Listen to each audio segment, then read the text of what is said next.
IMF کی پاکستان کے لیے جمود کی پیش گوئی، سخت شرائط، کیا بے روزگاری اور غربت میں اضافہ ہوگا؟ بین الاقوامی مالیاتی فنڈ یعنی IMF نے رواں مالی سال کے لیے پاکستان کے لیے 3.5% کی کم GDP کی شرح نمو اور اوسطاً 19.9% مہنگائی کے ساتھ جمود کی پیشگوئی کر دی۔ اس نسخے سے IMF کی سخت شرائط کے تحت پاکستان میں بے روزگاری اور غربت میں اضافہ ہونا لازمی ہے۔ ایسا کوئی نسخہ دستیاب نہیں کہ جون 2023 میں موجودہ پروگرام کی میعاد ختم ہونے کے بعد کاؤنٹی IMF پروگرام سے باہر آ جائے گی۔ اگر جون 2023 کے آخر تک زر مبادلہ کے ذخائر 16.2 ارب ڈالرز کی مطلوبہ سطح تک نہ بڑھ سکے تو ملک کو ایک اور IMF پروگرام کی ضرورت ہوگی۔ IMF کی ضروریات پوری کرنے کے لیے پاکستان کو بیرونی مالیاتی ضروریات کو پورا کرنے کے ساتھ ساتھ زر مبادلہ کے ذخائر کو سہارا دینے کے لیے رواں مالی سال میں 41 ارب ڈالرز پیدا کرنے کی ضرورت ہے،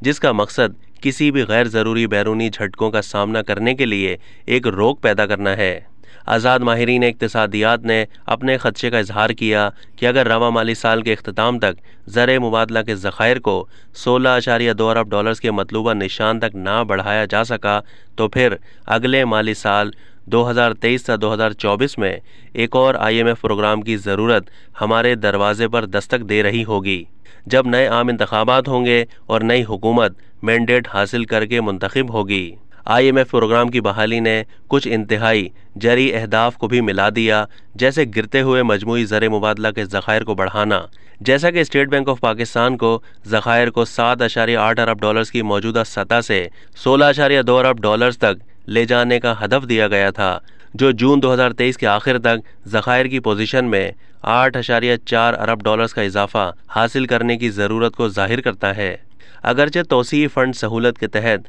IMF کا تعطل پروگرام 7 مہینے کے وقفے کے بعد دوبارہ بحال کر دیا گیا، لیکن پروگرام کا حجم 6.5 ارب ڈالرز تک بڑھا دیا گیا اور ٹائم فریم کو ستمبر 2022 سے جون 2023 تک بڑھا دیا گیا۔ آزاد ماہرین اقتصادیات نے IMF کے تخمینے کو جمود کی شرح کی علامت قرار دے دیا۔ اب تک کے لیے اتنا ہی۔ مزید معلومات کے لیے ڈیلی جنگ کے YouTube چینل کو سبسکرائب کیجیے۔